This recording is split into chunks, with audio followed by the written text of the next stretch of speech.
في سنة 1795 وعلى جزيرة قرب كندا اسمها جزيرة أوك، شاب صغير اسمه دانيال لقى أضواء غريبة في الغابة بالليل جنب بيته. كلم 2 من صحابه وخدهم وراحوا يشوفوا مصدر الضوء، ولما وصلوا اتفاجئوا بحفرة غريبة تحت شجرة بلوط.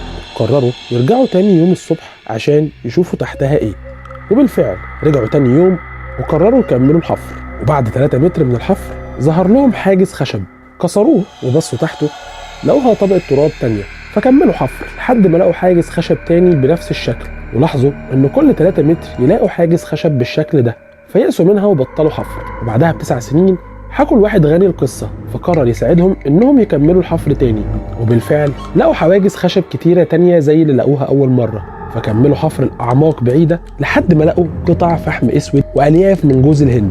والمعروف وقتها ان الفحم الاسود وألياف جوز الهند دي كانوا بيستخدموها في السفن عشان يحفظوا بيها حاجاتهم المهمة. فكملوا حفر تاني لحد ما ظهر لهم حجر قديم مكتوب عليه رموز غريبة. الرسالة دي بتقول ان في كنز تحت 40 قدم من مكان الحجر ده. فكملوا الحفر تاني وبدأ يظهر لهم عملات ذهب كل لما بيتعمقوا في الحفر اكتر. وفي يوم الصبح قبل ما يبدأوا يكملوا الحفر اتفاجئوا بالحفرة غرقانة مية، فجابوا طرمبات مية شغالة بالبخار وقرروا يكملوا الحفر ويسحبوا المية. والصدمة هنا ان الطرمبة فضلت شغالة فترة وبعدها انفجرت ومات واحد من اللي بيحفروا، فخافوا ويأسوا من كمية المية اللي ملت الحفرة ووقفوا الحفر. وبعد 40 سنة جت شركة ومعاها معدات حفر حديثة وقررت تسحب المية وتكمل حفر، وبمجرد ما بدأوا واحد من العمال مات بدون سبب، فتوقف الحفر تاني 4 سنين.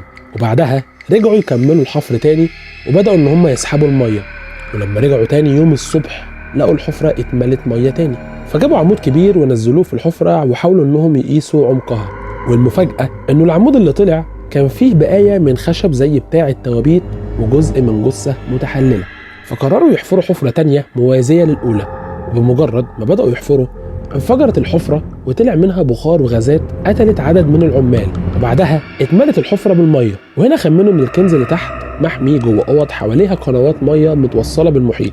بمجرد ما بيوصلوا لمستوى معين من الحفر القنوات دي بتفتح مية وتملى الحفر، وهنا توقف الحفر لحد النهاردة. وطبعا في اساطير كتير محلية كانت طالعة على الحفرة دي، زي انه عشان تفتح الحفرة لازم يموت 7 اشخاص، مع العلم انه مات 6 اشخاص لحد دلوقتي.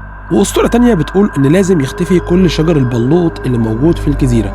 ورواية تالتة بتقول ان الحجر ده اصله حجر فرعوني، وانه كان في فراعنة وصلوا الجزيرة وماتوا واتدفنوا فيها. فكرة الحفرة فضلت لغز لحد النهاردة، محدش قدر يحله حتى بعد التطور اللي وصلت له البشرية. تفتكر ايه بقى اللي ما خلاش حد يقرر يكمل حفر تاني؟ وهل ممكن حد يرجع يكمل الحفر ويكتشفوا قصة الحفرة دي؟ لو عجبتك الحلقة ما تنساش تشترك معانا في القناة عشان تتابع كل جديد.